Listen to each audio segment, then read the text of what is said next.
بسم اللہ الرحمن الرحیم۔ آج کے لیکچر میں ہم سورہ بقرہ کی جو آیات جس میں متقی کی صفات بیان کی گئی تھیں وہ رہ گئی تھیں، انشاءاللہ ہم وہ پڑھیں گے۔ والذین یؤمنون بما انزل الیک وما انزل من قبلک، اللہ نے پہلے پرہیزگاروں کی ایک علامت بیان کی کہ یہ غیب پر ایمان رکھتے ہیں، اس کی تفصیل میں بتا چکا ہوں۔ پھر اللہ نے نماز اور اللہ کی راہ میں خرچ کرنے کا ذکر کیا کہ جو رزق ہم نے ان کو دیا ہے، ینفقون فعل مضارع ہے، فعل مضارع آتا ہے کنٹینیو کسی کام کو کرنا، جیسے یضربون مارتا ہے، یعنی یہ عادت ہے اس کی۔ تو ینفقون کا معنی بھی کیا ہے؟ یکرمون کی طرح، یہ خرچ کرتے رہتے ہیں، یہ اس کے عادی ہیں۔ والذین یؤمنون بما انزل الیک، اور یہ وہ لوگ ہیں جو ایمان لاتے ہیں بما، اس کتاب پر بھی، انزل الیک جو نازل کی گئی آپ پر، یعنی رسول اللہ صلی اللہ علیہ وسلم پر جو قرآن نازل کیا گیا، اور قرآن بھی ہے اور اس میں حدیثیں بھی داخل ہیں، کیونکہ یاد رکھیں اس پر پوری امت کا اجماع ہے کہ وحی جو ہے نا، جو نبی صلی اللہ علیہ وسلم پر آیا کرتی تھی، اس کی دو قسمیں تھیں۔ ایک وحی ہے، وحی متلو کہا جاتا ہے۔ متلو یعنی وہ جس کی تلاوت کی جائے، اصل میں تو یہ لفظ ہے متلوون، مقتولن کی طرح، مقتول جس کو قتل کیا جائے، تو متلوون جس کی تلاوت کی جائے، تو اس کو پڑھتے اردو میں متلو ہیں۔ تو وہ وحی جس کی تلاوت کی جاتی ہے، جو قرآن کی شکل میں آئی، یہ وہ وحی ہے جس کے معنی بھی اللہ کی طرف سے اور الفاظ بھی اللہ کی طرف سے۔ اس میں نبی صلی اللہ علیہ وسلم کو الفاظ میں چینجنگ کی اجازت نہیں ہے۔ دوسری وحی وہ ہے جو غیر متلو ہے، نبی صلی اللہ علیہ وسلم کو اللہ کی طرف سے وحی آیا کرتی تھی مگر وہ قرآن کا حصہ نہیں تھی، اس میں آپ صلی اللہ علیہ وسلم کو معنی آتے تھے کہ یہ بات آپ امت تک پہنچا دیں، تو آپ صلی اللہ علیہ وسلم وہ اپنے الفاظ میں پہنچایا کرتے تھے، جس کو حدیث کہا جاتا ہے۔ تو یہ وحی غیر متلو ہے۔ منکرین حدیث صرف اس وحی کے تو قائل ہیں، دوسری وحی کے منکر ہیں، حالانکہ وہ بھی قرآن سے ثابت ہے کہ وہ والی وحی بھی، لیکن چونکہ ابھی یہ ٹاپک نہیں ہے، منکرین حدیث سے میرے ایک دو مناظرے ہو چکے ہیں، اس میں ہم نے وہ آیتیں ان کے سامنے پیش کی ہیں تو وہ لاجواب ہو گئے تھے۔ ان آیتوں سے پتہ چلتا ہے کہ نبی پر اس کے علاوہ بھی وحی آیا کرتی تھی۔ ہاں، اور سورہ نجم میں بھی ہے نا، ان ہوا الا وحی یوحی، نبی جو کچھ بھی کہتے ہیں اپنی طرف سے نہیں کہتے بلکہ اللہ کی طرف سے وحی نازل ہوتی ہے آپ پر، تو حدیث بھی وحی ہے۔ البتہ فرق اتنا ہے کہ بعض چیزیں جن کا دین سے تعلق نہیں ہے ان کا وحی سے تعلق نہیں ہے، جیسے نبی صلی اللہ علیہ وسلم نے عرب کے کلچر کے لحاظ سے جو کام کیا، یا دنیا میں جو آپ نے مشورے لیے دنیا کے معاملات میں، تو اس میں یہ ضروری نہیں ہے کہ آپ پر وحی نازل ہوئی ہو، البتہ دین کے معاملات میں آپ نے جو کچھ کہا وہ وہی ہے۔ اور اس کی دلیل ہمیں حدیث سے بھی ملتی ہے۔ آپ صلی اللہ علیہ وسلم جب مدینہ تشریف لائے تو آپ نے صحابی سے کہا کہ تم کھجوروں کے نر اور مادہ کھجوروں کے پھولوں کو، ایک صحابی ملاتے تھے، اس سے پیداوار زیادہ ہوتی تھی، تو آپ صلی اللہ علیہ وسلم نے فرمایا کہ یہ نہ کرو، کھجور کو کہ نر اور مادہ پھولوں کو نہ ملاؤ، اس کو عربی میں کہتے ہیں تعبیر نخل۔ تو انہوں نے نہیں ملایا، جب نہیں ملایا تو پیداوار کم ہو گئی، تو انہوں نے آپ صلی اللہ علیہ وسلم سے شکایت کی کہ یا رسول اللہ، ہم نے آپ کے کہنے پر نر اور مادہ کھجوروں کے پھولوں کا ملاپ نہیں کیا تو پیداوار کم ہوئی۔ تو آپ صلی اللہ علیہ وسلم نے فرمایا انما انا بشر مثلکم، میں تمہاری طرح کا انسان ہوں، جب میں تمہیں دین کے معاملے میں کسی بات کا حکم دوں تو فاتقوا اللہ ما استطعتم، وہ تمہیں کرنا ہے، اور جب تمہاری دنیا کے معاملے میں کسی بات کا حکم دوں تو انتم اعلم بامور دنیاکم منی، تم اپنی دنیا کے معاملات مجھ سے زیادہ جانتے ہو۔ بھئی کھجوروں کو کیسے لگانا یہ تو تم اس کے ماہر ہو، آپ صلی اللہ علیہ وسلم نے تو کھجور کے درخت نہیں لگائے نا، کھجور کی کاشت نہیں کی، تو یہ تو تم اس کے ماہر ہو۔ میں تو مطلب یہ کہ یہ تو ایک مشورہ ہے۔ تو بہت سے امور آپ صلی اللہ علیہ وسلم کے ایسے تھے جو محض ایک مشورے کی حیثیت سے تھے، تو ان کا وحی سے تعلق نہیں ہے۔ تو نبی صلی اللہ علیہ وسلم کی زبان اقدس سے دین کے معاملے میں اگر کوئی بات نکلے گی تو اس کی دو حیثیتیں، یا تو وہ قرآن ہوگا یا وہ اللہ کا، یعنی ہوگی وہ وحی، لیکن یا تو وہ ایسی وحی ہوگی جس کے الفاظ بھی اللہ کی طرف سے، تو وہ قرآن ہے، یا وہ وحی ہوگی جس کے مفہوم اللہ کی طرف سے ہوگا، الفاظ آپ صلی اللہ علیہ وسلم کی طرف سے۔ تو وہ والی وحی جو وحی ہے متلو ہے، وہ قرآن کی شکل میں تواتر کے ساتھ آئی ہے، اس کے الفاظ بھی اللہ کی طرف سے، اس میں ایک حرف کا انکار بھی کفر ہے۔ جبکہ جو دوسری وحی ہے وہ حدیث جسے ہم کہتے ہیں، وہ ہمارے پاس اتنے تواتر سے نہیں پہنچی، تو اس میں اگر صحیح سند سے ہوگی تو اگر کوئی اس کا انکار کرے گا تو گمراہ کہلائے گا، کافر نہیں کہلائے گا، اور اگر ضعیف ہے تو انکار کرے گا تو گمراہ بھی نہیں کہلائے گا۔ لیکن چونکہ جب تک صحیح سند سے ہو تو ہم کو لازم ہے کہ ہم اس پر عمل کریں۔ البتہ اس میں پھر فقہا کا اختلاف ہوا ہے کہ جب صحیح حدیث اور قرآن میں تقابل ہو جائے تو بہت سے فقہا اس کے قائل ہیں کہ دونوں کی ایک ہی حیثیت ہے، یعنی عمل کے لحاظ سے، لیکن امام ابو حنیفہ اس کے قائل ہیں کہ حدیث کتنی ہی مستند کیوں نہ ہو، اگر قرآن کی آیت سے وہ ٹکرا رہی ہے تو وہ بالکل حدیث کو رد کر دیتے ہیں، کیونکہ وہ کہتے ہیں حدیث کی جو حفاظت ہوئی ہے نا وہ اس درجے کی ہوئی نہیں ہے جس درجے کی قرآن کی ہوئی ہے۔ اس میں پھر بھی امکان ہے کہ راوی سے خطا ہو سکتی ہے، تو جب تک وہ قرآن کے مقابل میں نہیں ہوگی تو سر آنکھوں پر، لیکن اگر وہ قرآن کے مقابل جا رہی ہے تو فقہ حنفی میں یعنی اس کا بہت سخت اصول ہے یہ کہ پھر اس کو بالکل مسترد کر دیا جاتا ہے۔ ہمارے اوپر جو اہل حدیث بہت سارے اعتراضات کرتے ہیں نا کہ یہ حدیث کے ریفرنس ہے، حدیث میں یہ آتا ہے، اور حنفی لوگ اس کے خلاف کرتے ہیں، اس کی وجہ ایک بڑی وجہ یہ ہوتی ہے کہ وہ حدیث کو تو دیکھ رہے ہوتے ہیں، قرآن کی آیت کو نہیں دیکھ رہے ہوتے۔ اس کی میں ایک چھوٹی سی مثال دے کے آگے چلتا ہوں، یہ پھر صرف یہ اصول سمجھانے کے لیے کہ جیسے حدیث میں آتا ہے آپ صلی اللہ علیہ وسلم نے قضا بیمین و شاہدن، ایک صحابی نے کیس کیا کسی دوسرے صحابی کے خلاف، تو آپ صلی اللہ علیہ وسلم نے جو دعویٰ کرنے والے صحابی تھے ان سے کہا کہ گواہ لے کر آؤ، تو ان کے پاس صرف ایک گواہ تھا، دو گواہ نہیں تھے، تو آپ نے فرمایا کہ ٹھیک ہے ایک گواہ ہے لیکن پھر قسم اٹھا لو، تو انہوں نے قسم اٹھا لی اور آپ نے ان کے حق میں فیصلہ کر دیا۔ اب اس حدیث کی بیس پر امام شافعی اور امام احمد بن حنبل اور ہمارے جو اہل حدیث حضرات ہیں وہ بھی یہی کہتے ہیں کہ دعویٰ کرنے والا اگر اس کے پاس ایک گواہ ہے تو بھی قاضی مدعی کے حق میں فیصلہ کر دے گا بشرطے کہ وہ قسم بھی اٹھا لے، تو وہ دوسری قسم اس کے دوسری گواہی کے قائم مقام ہو جائے گی، جبکہ امام ابو حنیفہ اور امام مالک کے نزدیک یہ جائز نہیں ہے۔ وہ کہتے ہیں مدعی کے ذمے دو گواہ ہیں، ایک قسم یہ کافی نہیں ہے، بلکہ قسم اس سے اٹھوائی جائے گی جو انکار کر رہا ہے، یعنی اگر مدعی کے پاس گواہ نہیں ہے تو جس کے خلاف دعویٰ کیا ہے قاضی اس سے قسم اٹھا کے اس کے حق میں فیصلہ کر دے گا، مدعی کے ذمہ دو کم از کم دو گواہ لے کر آئے۔ اب بخاری مسلم کی یہ حدیث ہے، لوگ کہتے ہیں وہ اہل حدیث بھی بہت یہ دیکھو یہ امام حنیفہ کی تقلید کرتے ہیں، حدیث کو چھوڑ دیا انہوں نے، بھائی کیوں چھوڑا ہے حدیث کو؟ قرآن کیا کہہ رہا ہے؟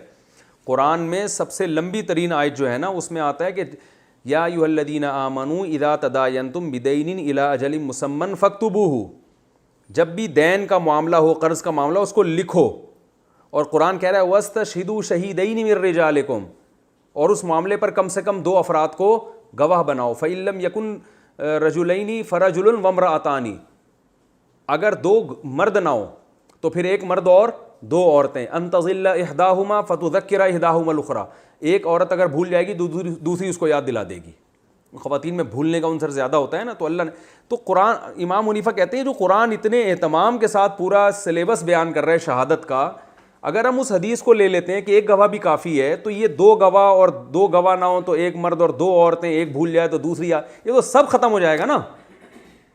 اس لیے وہ کہتے ہیں مدعی جو ہے جب تک دو گواہ پیش نہیں کرے گا اپنے دعوے پر اس کی بات نہیں سنی جائے گی۔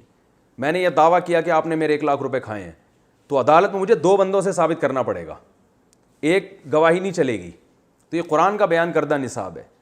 تو پھر سوال پیدا ہوتا ہے حدیث کا کیا مطلب ہے؟ کہتے ہیں حدیث میں تعویل ممکن ہو تو کریں گے، نہیں تو رد کر دیں گے، کیونکہ حدیثیں بہت ساری بالمعنی روایت ہوئی ہیں، واقعہ کچھ ہوا ہوگا، ممکن ہے ایک آدمی سے بیان کرنے میں غلطی ہوئی، تو حدیث میں جو بہترین تعویل کی گئی ہے وہ یہ کی گئی ہے کہ بھئی نبی نے ایک گواہ پر فیصلہ کیا اور ایک قسم پر، اس لیے کہ جس کے خلاف دعویٰ تھا نا وہ اس فیصلے پر راضی تھا، کیونکہ جس کے خلاف دعویٰ ہوتا ہے یہ اس کا حق ہے نا کہ وہ مطالبہ کرے کہ جج صاحب 2 گواہ نہیں لے کر آیا تو میں فیصلہ تسلیم نہیں کروں گا۔ وہ جب خود اپنے حق سے دستبردار ہو گیا کہ بھئی یہ ایک گواہ ہے اور ایک قسم اٹھا لے گا تو میں حق سے دستبردار ہو رہا ہوں، تو یہ اس کا حق ہے نا، تو ٹھیک ہے، یہ تو وہ وہاں وہ صحابی راضی تھے، تو راضی تو ایک جزوی واقعہ ہے، یہ کوئی اصول اور قاعدہ نہیں ہے، اصول وہ ہے جو قرآن نے بیان کیا۔ تو ہم بھی یہ کہتے ہیں کہ اگر قاضی فیصلہ کر رہا ہے اور بعض دفعہ جس کے خلاف دعویٰ ہوتا ہے نا وہ کہتا ہے بھائی ایک گواہ بھی لے آئے، تو ہوتا نہیں ہے دن رات کہ یار ایک گواہ بھی لے آئے تو میں مان جاؤں گا، اور قسم اٹھا لے، بلکہ بعض دفعہ تو یہ کہا جاتا ہے گواہ نہ بھی ہو بھائی یہ قسم اٹھا لے میں اس کو پیسے دینے کے لیے تیار ہوں، ایسا بھی ہوتا ہے۔ تو اب وہ قسم اٹھا لی اور آپ نے اس کے حق میں فیصلہ کر دیا، تو یہ تھوڑی کہا جائے گا کہ اب گواہوں کی ضرورت ہی ختم ہو گئی ہمیشہ کے لیے. یہ ایک جزوی واقعہ ہے. تو حدیث میں بہت سے واقعات ایسے ہیں کہ خاص موقع پہ پیش آئے تو وہ قاعدہ کلیہ ہمیشہ کے لیے نہیں بنیں گے. تو یہ اصول فقہ پڑھنا بہت ضروری ہے. اس لیے ہم کہتا ہوں کہ جو ہے نا جو بھی قرآن و حدیث سے مسائل نکالتا ہے نا اس کے لیے فقہاء نے اصول فقہ لکھے ہیں، وہ کتابیں لکھی ہیں جو مدارس میں پڑھائی جاتی ہیں. آج سب چیزوں کو لوگوں نے کچرے میں پھینک دیا ہے، اور نئے جن کو نہ قرآن و سنت سے کوئی مناسبت، نہ عربی گرامر بھی نہیں پڑھی ہوتی، وہ بیٹھ کے آج بنے ہوئے مفسر قرآن بھی ہیں اور ماشاءاللہ بڑے بڑے فتوے بھی دے رہے ہیں، حلال ہے، یہ حرام ہے، یہ فلاں. بس ریفرنس کو آج کل فوکس کیا جا رہا ہے. بھائی یہ حدیث بیان کرتا ہے حوالے کے ساتھ، صفحہ نمبر بھی پتہ ہے اور اس کو حدیث نمبر بھی پتہ ہے، بھائی اس کو فوکس کیا جا رہا ہے. یہ کوئی فنڈر گیری نہیں ہے، یہ کوئی کمال نہیں ہے. تو اچھا بھائی آگے چلتے ہیں ہم. تو میں یہ پوری تفصیل میں نے اس لیے بیان کی کہ قرآن کہہ رہا ہے والذین یؤمنون بما انزل الیک، یہ لوگ ایمان لاتے ہیں اس پر بھی جو آپ پر نازل کیا گیا. تو اس میں صرف قرآن داخل نہیں ہے، اس میں حدیث بھی. ہم کہتے ہیں اللہ کے نبی کو جو بھی اللہ کی طرف سے تعلیمات دی گئی سب تعلیمات کیا تھیں؟ برحق. ہم سب پر ایمان رکھتے ہیں. وما انزل من قبلک، اور اس پر بھی جو آپ سے پہلے نازل کیا گیا، یعنی تورات، انجیل، زبور.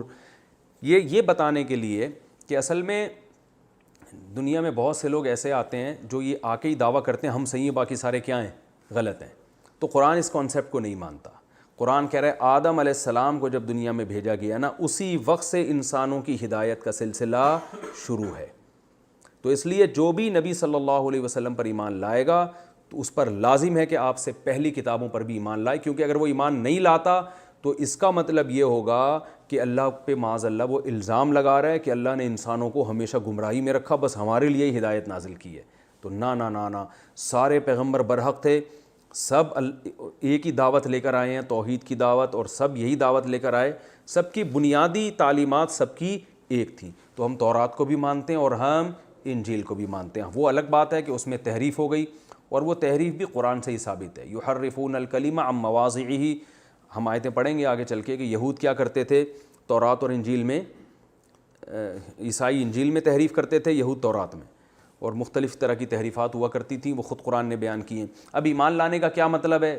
جب ان میں تحریف ہو گئی تو ہم کیوں ایمان لائیں بھائی؟ ہم ایمان لاتے ہیں کہ اللہ نے بائبل جو انجیل ہے اور تورات نازل کی تھی جو بالکل برحق تھی، اس پر ایمان ہے. جو اصل کتاب ہے وہ ہمیں نہیں پتہ کہاں ہے لیکن ہم اس پر ایمان رکھتے ہیں. اب یہ جو موجودہ بائبل ہے اس میں کچھ تو اصل آیتیں ہیں اور کچھ کیا ہو گئی؟ تبدیل. اور قرآن میں یہ بھی آتا ہے کہ تورات اور انجیل کے بارے میں اللہ نے فرمایا، ہم پڑھیں گے انشاءاللہ سورہ توبہ میں، بِمَسْتُحْفِظُوا مِن کتاب اللہ. فرمایا کہ ہم نے یہود و نصارہ سے عہد لیا تھا کہ تم اس اللہ کی کتاب کی حفاظت کرو گے، یعنی ان سے اس کی حفاظت کا وعدہ لیا گیا تھا. تو اس سے پتہ چلتا ہے وہ حفاظت کا اللہ نے وعدہ نہیں کیا تھا. اور قرآن میں اللہ نے قرآن کے بارے میں فرمایا انا نحن نزلنا الذکر وانا لہ لحافظون. اس میں قرآن میں کہیں بھی نہیں ہے کہ ہم نے علماء سے یہ وعدہ لیا اس امت کے کہ یہ قرآن کی حفاظت کریں گے، نہیں ہے. اللہ نے فرمایا یہ میں کروں گا حفاظت. تو تورات اور انجیل کے بارے میں قرآن میں خود آتا ہے کہ استحفظوا، حفاظت طلب کی گئی ہے. استحفظ یہ نکلا ہے استخرج، استخراج، باب استفعال پڑھا ہے نا ہم نے. سین تا عربی میں طلب کے لیے بھی آتا ہے، کسی چیز کو طلب، وہاں ہم پڑھیں گے گرامر انشاءاللہ مزہ آئے گا. استحفظوا، ان سے حفاظت طلب کی گئی تھی. تو ظاہر انسان تھے نہیں کی انہوں نے حفاظت، تو جبکہ قرآن میں آتا ہے کہ میں خود حفاظت کروں، ہم خود حفاظت کریں گے اس کی. اور اللہ نے دیکھو کیسا نقطے کی بات ہے، یہ نہیں فرمایا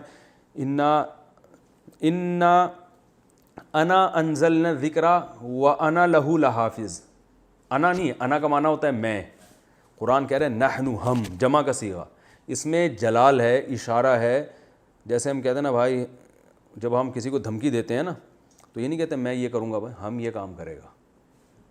تو یہ بتانے کے لیے ہوتا ہے کہ یہ کسی کا باپ بھی اس سے ہم کو نہیں روک سکتا. تو اللہ نے بھی بتایا ہم اس کی حفاظت کریں گے ہم. تو مطلب یہ کہ اب جب ہم نے کہہ دیا تو اب کوئی بھی نہیں تحریف کر سکتا اس میں. یہ جو تحریفیں ہوتی تو ہیں لیکن وہ پنپ نہیں پاتی وہ تحریفیں. وَبِالْآخِرَةِ هُمْ يُوقِنُونَ، اور فرمایا آخرت پر یہ یقین رکھتے ہیں. تو یہ جو جتنے بھی لبرل لوگ ہیں نا ان سے ہم کٹ رہے ہیں، وہ آخرت پہ یقین نہیں رکھتے، وہ غیب پر یقین نہیں رکھتے، اعمال کے لحاظ سے وہ نماز اور زکوٰۃ کے قائل نہیں ہیں، پچھلی کتابوں کا بھی وہ انکار کرتے ہیں، کہتے ہیں کوئی سلسلہ نہیں ہے۔ آپ لبرلز کی تقریریں سنیں، وہ عجیب عجیب فضول آج کل نیٹ پر بہت فضول قسم کی باتیں کر رہے ہوتے ہیں۔ اچھا، علی ہدی من ربہم،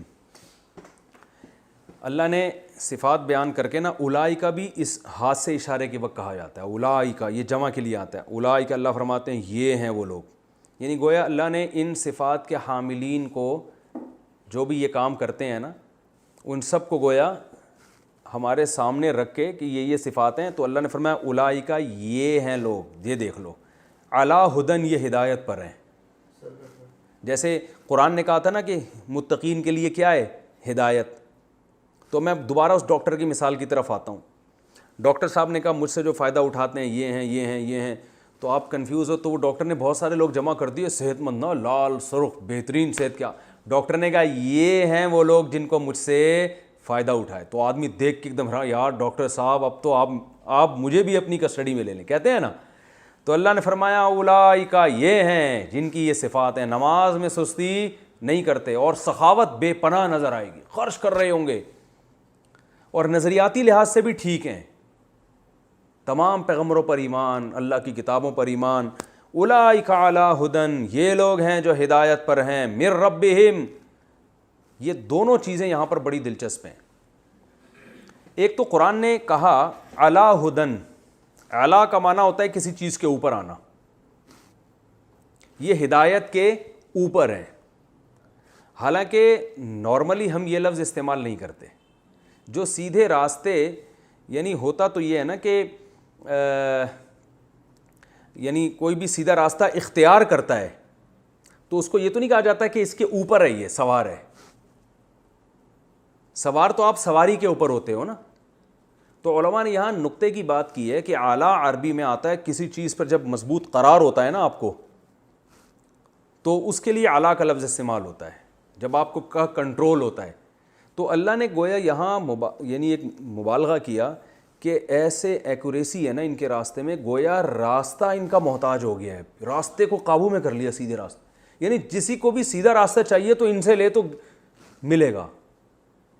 چینی فلاں کے پاس ہے، جب چینی شارٹ ہو گئی تھی تو بھائی وہ ساری فیکٹری کا مال، جس کو بھی چینی چاہیے تو وہاں کے علاوہ کہیں سے نہیں ملے گی۔ تو اللہ نے فرمایا اب یہ سیدھے راستے ایسا ان کے کنٹرول میں آ گیا گویا سیدھا راستہ، حالانکہ راستہ کنٹرول میں نہیں ہوتا آپ کے، آپ راستے کے حساب سے خود کو چلاتے ہیں، لیکن یہ مبالغہ ہے نا، میں نے بتایا تھا نا قرآن لوگوں کی زبان میں بات کرتا ہے، بلاغت کے نقطے استعمال کرتا ہے قرآن، تو گویا ہدایت ان کے ہاتھ میں آ گئی ہے۔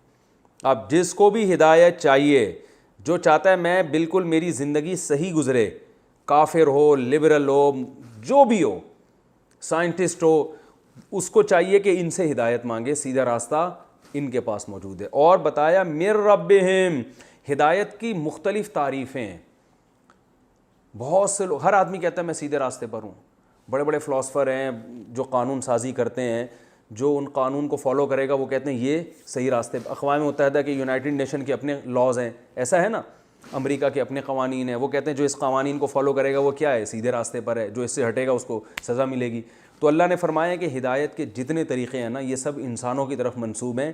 یہ جو میں نے علامتیں بیان کی ہیں نا کہ اپنے رب کے لیے بدن بھی تھکاتے ہیں اور مال بھی خرچ کرتے ہیں اور عقیدے اور نظریے بھی صحیح ہیں ان کے، یہ وہ لوگ ہیں جو ہدایت پر ایک تو مضبوطی سے ہدایت کو کنٹرول میں کیا ہوا ہے انہوں نے، اور دوسری بات یہ کہ یہ ہدایت بھی اس کی نسبت کہاں ہے، من ربہم، جو اس کائنات کو پیدا کرنے والا ہے نا، اس نے جس چیز کو سیدھا راستہ قرار دیا ہے، یہ اس راستے کو انہوں نے ہاتھ میں کنٹرول کی، وہ راستہ ان کے ہاتھ میں آ گیا ہے۔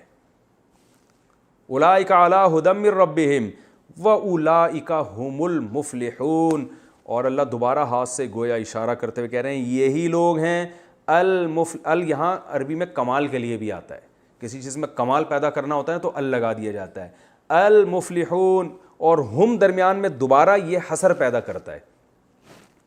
اولئک المفلحون بھی کافی تھا نا، لیکن ہم دوبارہ لگانا یہ کیا ہے، یہی، اولئک یہ لوگ، ہم یہی لوگ، المفلحون پورے کامیاب ہیں، حقیقی کامیابی انہی کو حاصل ہوگی۔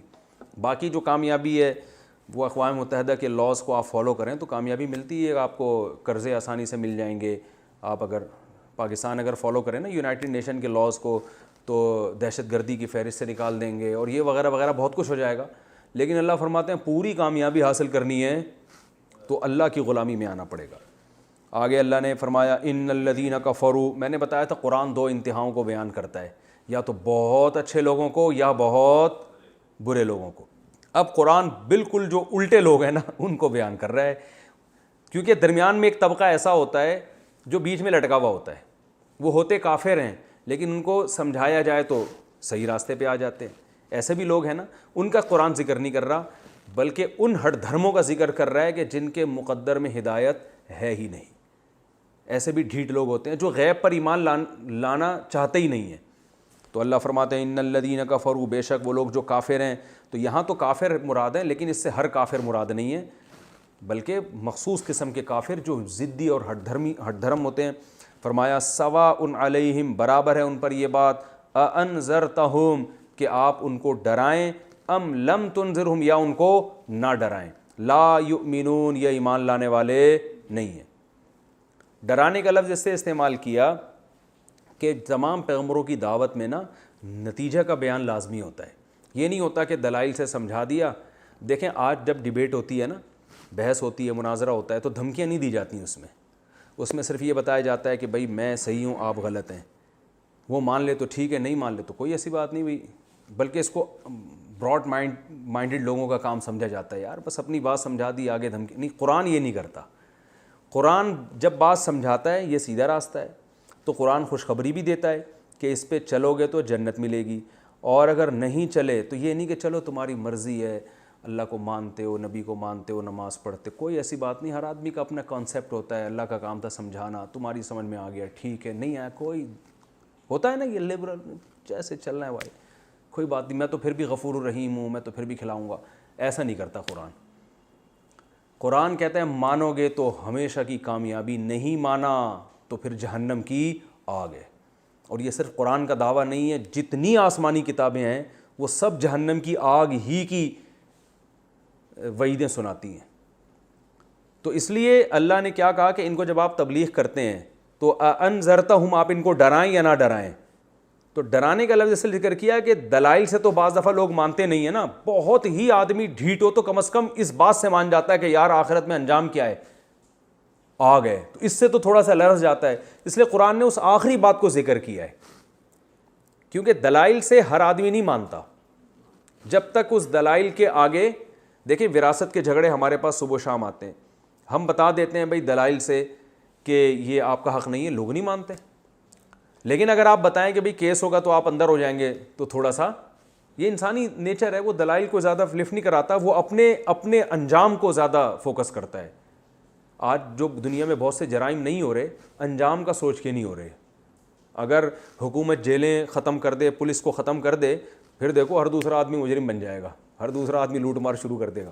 تو اس لیے اللہ نے فرمایا یہ ہٹ درم لوگ ہیں نا، تو اللہ نے یہ نہیں کہا کہ آپ ان کو دلائل سے سمجھائیں یا نہ سمجھائیں برابر ہے، نہ نہ نہ نہ نہ. قرآن نے کہا بالکل، چونکہ ہٹ درم آخری درجے کے ہیں تو اللہ نے فرمایا جو ان کے فائدے کی بات اگر آپ کریں گے نا، کہ ان کو بتائیں گے کہ جہنم کی آگ میں جانا ہے، تو بھی ان پہ اثر نہیں ہوگا. یہ دنیا میں مست ہو کے بیٹھ گئے ہیں.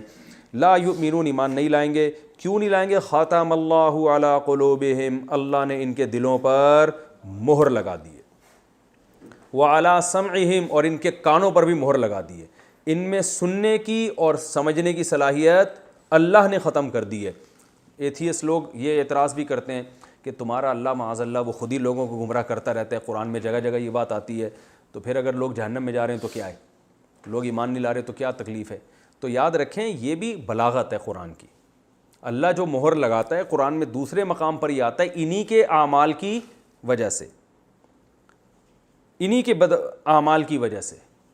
حدیث میں اس کو مثال دی گئی ہے کہ جب کوئی شخص کوئی گناہ کرتا ہے تو آپ صلی اللہ علیہ وسلم نے فرمایا اس کے دل پہ سیاہ نقطہ پڑ جاتا ہے. وہ توبہ کرتا ہے، اس کو احساس ہو جاتا ہے، وہ نقطہ بھی اللہ ڈالتے ہیں اور ہٹاتے بھی اللہ ہیں.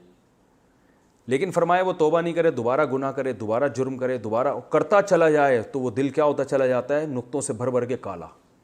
تو پھر آپ نے مثال دی، فرمایا یہ وہ وقت ہے کہ جب اس سے ہدایت کی توفیق ختم ہو جاتی ہے. تو دنیا میں بہت سے لوگ ایسے ہیں اب ان سے ہدایت کا امکان ہی ختم. لیکن ہم یہ فتویٰ نہیں کسی پہ لگا سکتے, یہ اللہ کو پتہ ہوتا ہے کہ کس کے دل پہ مہر لگ چکی ہے, کس کے دل پہ نہیں لگی. چونکہ ہمیں پتہ نہیں ہے تو ہمارا کام ہے کیا کرنا, تبلیغ کرنا. تو اللہ نے فرمایا یہ وہ لوگ ہیں ختم اللہ علی قلوبہم, کہ اللہ نے ان کے دلوں پر مہر لگا دی ہے. جب سیل پیک ہو جاتی ہے نا کوئی چیز, اب اس میں چینجنگ نہیں ہو سکتی, تو اللہ نے ایسا بنا دیا جیسے موسیٰ علیہ السلام نے دعا مانگی تھی, اللہ تو فرعون کے دل پر اب مہر لگا دے, اب اس کو ہدایت کی توفیق نہ ملے, کیونکہ اس نے اتنے بچوں کو قتل کیا, یہ تو توبہ کر کے جنت میں چلا جائے گا. اور یہ جو ہمیں اتنا ستایا اور جو بنی اسرائیل کے ہزاروں بچے مار دیے اور اتنا دکھ دیا, تو اس لیے توبہ, تیرا اصول تو یہ ہے کہ توبہ کرے گا تو معاف کر دے گا, تو بس اب اتنا اس پہ مہر لگا دے کہ یہ توبہ کی توفیق ہی نہ ملے اس کو. تو اللہ نے فرمایا ایسا ہی ہوگا, اس کو اب توبہ کی توفیق نہیں ملے گی. تو اسی کی بدعمالیوں کی وجہ سے اللہ نے ایسا کیا نا. تو اللہ ظالم نہیں ہے کہ زبردستی کسی کو جہنم میں ڈال دے. فرمایا وَعَلَىٰ أَبْصَارِهِمْ غِشَاوَةٌ, اور ان کی آنکھوں پہ پردے ڈال دیے اللہ نے. قرآن یہ مثالیں بہت دیتا ہے کہ اندھے ہیں, آگے اسی میں آ رہا ہے اسی صورت میں, اندھے بھی ہیں, بہرے بھی ہیں اور گونگے بھی ہیں. یعنی حق بول نہیں سکتے, حق سن نہیں سکتے اور حق دیکھ نہیں سکتے. بس یہ جانوروں کی طرح نا اپنے مطلب کی چیز ان کو نظر آئے گی. جانور کو آپ کچھ بھی دکھا دیں, فلم دکھا دیں آپ اس کو, اور ایک طرف گھاس ہوگی, فوراً وہ دیکھ کے وہ کہاں بھاگے گا, گھاس کی طرف. تو یہ بھی شہوت پرست لوگ ہیں, ان کو جتنے دلائل کے انبار لگا دیے جائیں اللہ فرماتے ان پہ اثر ہونے والا نہیں ہے. اور کیوں, ان کی بدماشیاں اتنی ہیں, انہوں نے اتنے جرائم کیے, اتنا انکار کیا اللہ کا, اور اتنی ہردرمی دکھائی ہے کہ اب اللہ نے ان کے دلوں پر مہر لگا دی, ان کے کانوں پر بھی اور ان کی آنکھوں پر بھی پردہ ہے. وَلَهُمْ عَذَابٌ عَظِيمٌ, اور ان کے لیے بہت بڑا عذاب ہے. کافر کی ایک اور قسم ہوتی ہے جس کو منافق کہا جاتا ہے, تو وہ ان سے بھی بدتر ہوتے ہیں. اللہ اب ان کا تذکرہ کر رہے ہیں کہ یہ کافر کم از کم زبان سے بھی انکار اور دل سے بھی انکار, اور منافق کہتے ہیں زبان سے تو انکار, زبان سے تو اقرار کر رہا ہے لیکن دل میں کیا ہے, انکار. اور زبان سے اقرار صرف اپنے مفاد کے لیے. نبی صلی اللہ علیہ وسلم جب مدینہ گئے ہیں تو آپ کو کچھ فتوحات بھی ہوئیں, تو بہت سے یہودی اپنے آپ کو مسلم شو کرنے لگے, اس لیے کہ فتوحات ہوں گی, مال غنیمت ملے گا, اور ادھر مسلمانوں کے جنگوں سے بھی بچے رہیں گے. جب اپنے قبیلے میں جاتے تو ان سے کہتے کہ ہم آپ کی طرف ہیں, تو وہاں سے بھی فائدے اٹھاتے. ادھر آتے تو کیا کہتے ہم آپ کے ساتھ ہیں. حقیقت میں یہ یہودی تھے, دل سے یہودی تھے لیکن زبان سے اپنے آپ کو مسلم شو کرتے تھے. انہوں نے مسلمانوں کو بہت نقصان پہنچایا. تو اللہ نے اب ان کا تذکرہ کیا. وَمِنَ النَّاسِ, لوگوں میں بعض ایسے ہیں, مَن یقولو, جو کہتے ہیں آمنا باللہ وبالیوم الآخر, کہ ہم اللہ پر اور آخرت کے دن پر ایمان لائے. وما ہم بمؤمنین, حالانکہ وہ مومن نہیں ہے. دیکھو قرآن جہاں بھی ایمان کو ڈیفائن کرتا ہے اللہ پر آخرت پر, اللہ پر آخرت پر. تو موت کے بعد زندگی جو ہے نا, یہ تو اسلام تو یہاں سے شروع ہوتا ہے اس زندگی, اور آج ہماری زبانوں سے اس موت کے بعد والی زندگی کا تذکرہ ختم ہو گیا. آج اگر کوئی موٹیویٹ بھی کرتا ہے نا تو آخرت کا تذکرہ نہیں کرے گا, اس جنت جہنم کا تذکرہ نہیں کرے گا, بلکہ اگر وہ کرے گا تو لوگ اس کو دقیانوس سمجھتے ہیں. ہمارے جتنے موٹیویشنل اسپیکرز ہیں یہ بھی زیادہ جنت جہنم کو فوکس نہیں کرتے, بس یہ جب آپ رسپیکٹ کریں گے تو آپ کو رسپیکٹ ملے گی, یہ اس طرح سے آپ کو موٹیویٹ کر رہے ہوتے ہیں کہ آپ لوگوں کو رسپیکٹ دیا کریں, کیونکہ جو رسپیکٹ دیتا ہے اس کو رسپیکٹ ملتی ہے. آپ اپنے والدین سے اچھا سلوک کریں, کیونکہ آپ کریں گے تو آپ کے بچے بھی آپ سے اچھا سلوک کریں گے. آپ جب غریبوں کا خیال کریں گے تو معاشرے میں آپ کا ایک اچھا امیج بنے گا, لوگ آپ پہ ٹرسٹ کریں گے. یہ ان کی ساری دعوت یہیں گھوم رہی ہوتی ہے. قرآن اس چیز کو بالکل ہی دوسرے درجے میں رکھتا ہے. کوئی دو چار ہی حدیثیں ملتی ہیں ہمیں دنیا کے فائدے کی. قرآن سارا کیا بیان کرتا ہے, آخرت.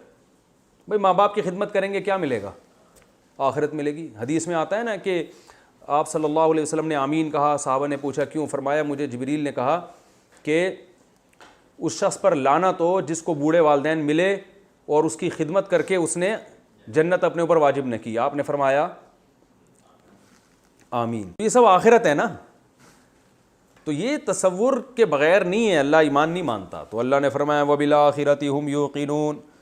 ہاں فرمایا کہ جو یہ زبان سے تو کہتے ہیں ہم اللہ اور آخرت پر ایمان رکھتے ہیں, وما ہم بمؤمنین, حقیقت میں یہ مومن نہیں. اب ان میں زیادہ یہودی تھے, حالانکہ یہودیوں کا تو آخرت پر ایمان ہے, تو بھی اللہ بتاتے ہیں یہ بھی ایمان ان کا ایویں ہی ہے, بس پبلک کو بتانے کے لیے. حقیقت میں وہ آخرت کا تصور ان کے دماغ سے نکل گیا تھا. یخادعون اللہ, یہ اللہ کو دھوکہ دیتے ہیں. اس کو عربی میں کہتے ہیں صنعت مشاکلت. یہ ہوتا ہے کہ جو الفاظ سامنے والے نے استعمال کیے آپ جواب میں وہی الفاظ استعمال کرتے ہیں لیکن ان الفاظ کا حقیقی معنی مراد نہیں ہوتا. اس کی مثال ہے جیسے آپ مجھے آ کے کہنے لگے ہو کہ مفتی صاحب آپ کا ایک دشمن ہے جو آپ کو دھوکہ دے رہا ہے. میں تیش میں آ کے بولتا ہوں دھوکہ تو بیٹا میں اس کو دوں گا تو اس کو پتہ چلے گا. اب نارملی اگر میں یہ لفظ استعمال کروں تو یہ توہین ہے. جیسے ویسے ہی آپ بیٹھے ہوئے ہیں اور اپنے دشمن کے بارے میں کہوں یار میں اس کو دھوکہ دینے والا ہوں, تو آپ بولو گے مفتی صاحب ہم تو آپ کو دھوکے باز نہیں سمجھتے تھے, آپ اپنے منہ سے کہہ رہے ہیں میں اس کو دھوکہ دوں گا. تو یہ لفظ کیا ہو جائے گا؟ غلط. اللہ کے لیے بھی یہ دھوکے کا لفظ استعمال کرنا غلط اور مخلوق میں کے لیے بھی غلط. دھوکہ دینا اچھا کام نہیں ہے. لیکن کسی خاص موقع پہ جب یہ لفظ استعمال کیا جاتا ہے تو اس کا استعمال تو جائز ہوتا ہے لیکن اس سے حقیقی معنی مراد نہیں ہوتے. مثال کے طور پر میں ویسے ہی بیٹھے بیٹھے کہہ دوں یار میں فلاں آدمی کو دھوکہ دوں گا تو آپ غلط امیج بنے گا نا. لیکن اگر آپ مجھے یہ کہتے ہیں مفتی صاحب وہ بار بار آپ مجھے ایک ہی بات دہرا رہے ہیں مفتی صاحب وہ بڑا دھوکے باز ہے اور وہ آپ کو اب دھوکہ دینے کا اس نے پورا پلان بنا ہوا ہے, تو میں کہتا ہوں بیٹا دھوکہ تو میں اس کو دوں گا. دیکھیں اس موقع پر یہ لفظ غلط نہیں ہے کیونکہ یہاں میری مراد پتہ ہے کیا ہے, اس کے دھوکے کا جواب یا اس کے دھوکے سے بچنا یا کوئی خفیہ تدبیر کرنا, ایسی تدبیر جس سے اس کو نقصان ہو جائے. تو اس خفیہ تدبیر کو میں کہنا تو چاہیے تھا خفیہ تدبیر, لیکن میں خفیہ تدبیر کے بجائے دھوکے کا لفظ اس لیے استعمال کر رہا ہوں کہ وہ میرے لیے کیا لفظ استعمال کر رہا ہے؟ دھوکے کا. تو مشاکلت کا معنی ہوتا ہے اسی جیسا کلام استعمال کرنا جبکہ حقیقت میں وہ معنی مراد نہ ہو. تو قرآن بار بار میں بتاتا ہوں بلاغت بہت ہے قرآن میں, تو قرآن بھی انہی الفاظوں کے ساتھ بات کرتا ہے.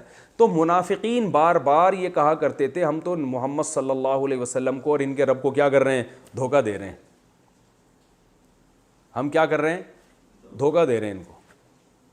تو اللہ نے فرمایا کہ یہ یخادعون اللہ, اپنے ذام میں دھوکہ کس کو دے رہے ہیں؟ اللہ کو. تو حالانکہ اللہ کو کوئی بھی دھوکہ دے نہیں سکتا, تو اللہ کو تو کوئی نہیں دھوکہ دے سکتا نا, لیکن اللہ نے یہ نسبت ان کی طرف کر دی. اور یہاں تو نہیں ہے, دوسرے مقام پہ اللہ نے فرمایا وما کروا وما کر اللہ, یہ اللہ کو دھوکہ دے رہے ہیں, حقیقت میں اللہ ان کو دھوکہ دے رہا ہے. تو اب دیکھیں اللہ کبھی بھی دھوکہ نہیں دیتا, لیکن اللہ نے ان کے جواب میں دھوکے کا لفظ استعمال کیے ہیں. تو یہ بطور جواب کے استعمال عام زبان میں بھی عرف میں بھی ٹھیک ہے اور اس موقع پر یہ لفظ غلط نہیں ہے. سمجھ رہے ہیں؟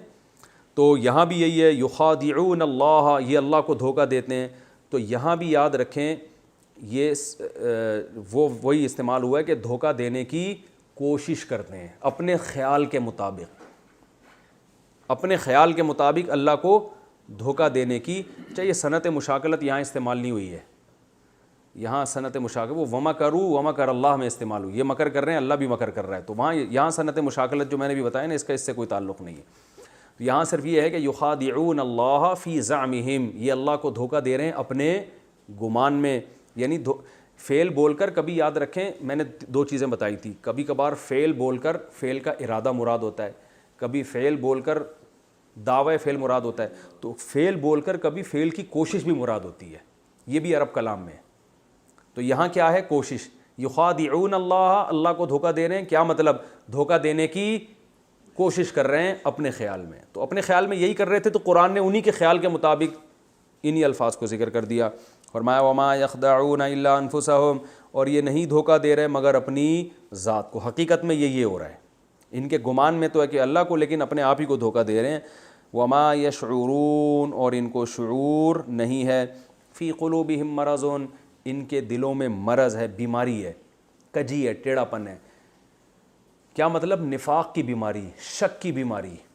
یہ دو بیماریاں ہوتی ہیں دل کے اندر نا. شک کی بیماری کہ بھائی دلائل سے دیکھ کر ایک طرف ہو جاؤ, اگر تمہیں اسلام سمجھ میں نہیں آ رہا تو ادھر ہو جاؤ, سمجھ میں آ رہا ہے تو ادھر. لیکن تردد کی بیماری ہوتی ہے نا, بعض لوگ ساری زندگی کنفیوز ہی رہتے ہیں, یہ بیماری ہے. دوسرا نفاق بھی ایک بیماری ہے. تو دونوں بیماریاں مراد ہو سکتی ہیں. نفاق بذات خود بعض لوگوں کی عادت ہوتی ہے 2 نمبری کر کر کے نا, بچپن سے ان کو 1 نمبری پسند ہی نہیں ہوتی. بلکہ میں تو ایسے لوگوں کو بھی جانتا ہوں کہ 2 نمبری میں ان کو کوئی فائدہ بھی نہیں ہو رہا ہوتا، پھر بھی 2 نمبری کر رہے ہوتے ہیں وہ، اس لیے کہ ان کے مزاج میں گھٹی میں 2 نمبری داخل ہو چکی ہوتی ہے. ان کو سچ بولا ہی، میں نے تو اپنی زندگی میں دیکھے، سچ بولا ہی نہیں جاتا ان سے. ایسے جھوٹ بھی بول رہے ہوتے ہیں جس جھوٹ میں ان کو کوئی فائدہ نہیں ہے. اور میں نے اپنے ساتھ اٹھنے بیٹھنے والے لوگوں میں بھی دیکھی ہیں یہ چیزیں، بلا وجہ جھوٹ بول رہے ہیں. تو یہی وہ مرض ہے. مرض کا لفظ سے ذکر کیا کہ جو بیماری ہوتی ہے نا وہ انسان کے ساتھ چپک جاتی ہے، ٹھیک ہے نا، اور پھر لوگ اس کو معذور سمجھتے ہیں. تو اللہ فرماتے ہیں یہ بھی کیا ہو گئے ہیں، بیمار ہو گئے ہیں. لیکن اللہ ان کو معذور اس لیے نہیں سمجھتے کہ یہ بیماری ان کی اپنی پیدا کردہ ہے. فی قلوبہم مرض، ان کے دلوں میں مرض ہے. فزادہم اللہ مرضا، اللہ نے بڑھا دیا ان کو عذروئے مرض کی، یعنی اللہ نے ان کی بیماری اور بڑھا دی ہے. یہاں بھی وہی اعتراض ہوگا بھئی اللہ نے ان کو جب پکا منافق بنا دیا تو ان بیچاروں کا کیا قصور. تو اللہ نے منافق بنایا یہ اس لیے کہ ان کی حرکتیں ایسی تھیں، تو ان حرکتوں کی وجہ سے اللہ نے ان کی بیماری میں اور زیادہ اضافہ کر دیا. جیسے اس کی مثال ہے، آپ کو تیز بخار تھا اور آپ اس میں کھٹا چھولے چاٹ کھا رہے ہو، اور مزید آپ جو ہے نا کولڈ ڈرنک بھی پی رہے ہو اس میں اور حماقتیں کر رہے ہو، آپ کا 103 سے 106 ہو گیا. تو کیا تو اللہ نہیں ہے، لیکن اس میں اللہ کا قصور ہے نہیں. تو یہاں بھی نفاق کا مرض بڑھاتا اللہ ہی ہے، خالق چونکہ ہر چیز کا اللہ ہے، لیکن اس میں قصور کس کا ہے، ان کا اپنا ہے. تو اللہ فرماتے ہیں اللہ نے ان کے، اور یہ بددعائیہ کلام بھی ہو سکتا ہے. ماضی کا جو صیغہ ہے نا عربی میں خبر کے معنی میں بھی آتا ہے اور دعا کے معنی میں بھی. جیسے ہم کہتے ہیں رضی اللہ عنہم، اللہ ان سے راضی ہوا، یہ مطلب بھی ہے، اور اللہ ان سے راضی ہو جائے یہ مطلب بھی ہے. تو یہ بددعائیہ کلمات بھی ہو سکتے ہیں کہ ان کے دلوں میں مرض ہے. فزادہم اللہ مرضا، اللہ ان کے مرض میں اور اضافہ کر دے. یعنی اللہ خود اپنے آپ سے کہہ رہا ہے کہ میں ایسا ہو جائے کہ ان کا مرض اور زیادہ بڑھ جائے. وَلَهُمْ عَذَابٌ أَلِيمٌ، اور ان کے لیے عذاب ہے علم والا، دردناک. کافر کے لیے عظیم عذاب اور ان کے لیے دردناک، یہ زیادہ سخت عذاب ہے. بِمَا كَانُوا يَكْذِبُونَ، اس لیے کہ تھے یہ لوگ جھوٹ بولتے، کیریکٹر کے برے تھے یہ لوگ، کردار کے برے تھے، 2 نمبری ان میں، اس لیے ان کے لیے زیادہ بڑا عذاب ہے. وَإِذَا قِيلَ لَهُمْ لَا تُفْسِدُوا فِي الْأَرْضِ، اور جب ان سے کہا جاتا ہے لا تفسدوا فی الارض، کہ زمین میں فساد مت مچاؤ. مسلمان ایک چیز کی دعوت کو لے کے چلے ہیں، صاف پتہ چلتا ہے یہ غیر مسلم ہے یہ مسلم ہے. مسلمانوں کو ایک لائحہ عمل تیار کرنا ہے، بھئی ہماری تعداد کم ہے، ان کی تعداد زیادہ ہے، ان سے لڑنا کیسے، ان میں تبلیغ کیسے کرنی ہے. دودھ کا دودھ پانی کا پانی ہے نا، یہ درمیان میں ان کا کم بختوں کا سمجھ میں ہی نہیں آتا. کبھی ادھر کبھی ادھر ایگریمنٹ کر رہے ہیں، وہ توڑ رہے ہیں، اس سے بہت فساد پھیلتا ہے نا. پھر سادہ لوح مسلمانوں کو جا کے ورغلایا کرتے تھے، یہ جو صحابہ نئے نئے مسلمان ہوتے ان کو جا کے سمجھاتے تھے، الٹی الٹی باتیں کرتے تھے، نبی صلی اللہ علیہ وسلم کے کلام میں اور قرآن میں عیب نکالنے کی کوشش کرتے. تو یہ سب کیا ہو رہا تھا زمین میں، فساد. اس سے لڑائیاں بھی ہوتی ہیں، غلط فہمیاں بھی پھیلتی ہیں. وہ دیکھیں منافق نے حضرت عائشہ رضی اللہ تعالیٰ عنہ پر تہمت لگا دی، اس سے کتنا فساد پھیلا، کتنی سخت اذیت ہوئی آپ صلی اللہ علیہ وسلم کو. تو 2 قبیلوں میں جنگ چھڑنے کا خطرہ ہو گیا تھا عصبیت کی بیس پہ. تو اللہ فرماتے ہیں وَإِذَا قِيلَ لَهُمْ، اور جب ان سے کہا جاتا ہے لا تفسدوا فی الارض، زمین میں فساد مت مچاؤ. قالوا، تو ایسے بدبخت ہیں، کیا کہتے ہیں، انما کا معنی ہم تو صرف، انما کا معنی ہوتا ہے صرف اور صرف، انما ہم تو صرف، نحنو ہم کیا ہیں، مصلحون اصلاح کرنے والے لوگ. بھئی ایکچولی ہم تو یہ چاہتے ہیں کہ ایک اچھی بات کو پروموٹ کیا جائے، تو ہم نے جو فلاں کی شکایت آپ سے لگائی ہے اس لیے تھوڑی کہ آپ کے دل میں نفرت پیدا ہو، بلکہ آپ کیا کریں، شکایتی ٹٹو بھی آج دیکھیں نا باس کو جا کے بتا رہے ہوتے ہیں. مقصد ہوتا ہے اس باس کے دل میں اس امپلائی کی اہمیت کم ہو جائے، میری اہمیت بڑھ جائے.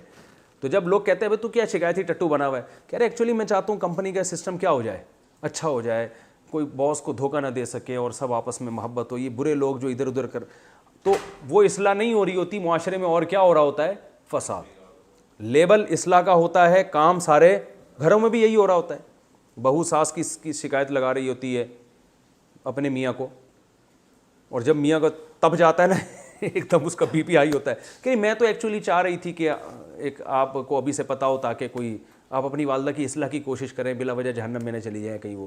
تو یہ سارے الٹے کام گھروں میں ہو رہے ہوتے ہیں، تو ہر فساد ہی ہے. تو اللہ نے فرمایا، بس یہ جلدی سے مکمل کر رہا ہوں، اذا قیل لهم لا تفسدوا فی الارض، جب ان سے کہا جاتا ہے زمین میں فساد مت مچاؤ، قالوا انما نحن مصلحون، ہم تو اصلاح کرنے والے ہیں. الا خبردار، انہم هم المفسدون، یہی لوگ ہیں فساد مچانے والے. اتنا کافر سے نہیں ہو رہا فساد جتنا ان لوگوں سے ہو رہا ہے جو اصلاح کا لیول لگا کے کام کر رہے ہیں، اور آج بھی ایسا ہی ہے. وَلَٰكِن لَا يَشْعُرُونَ، لیکن ان کو شعور نہیں ہے کہ کر کیا رہے ہیں. اللہ تعالیٰ سمجھنے کی عمل کی توفیق عطا فرمائے.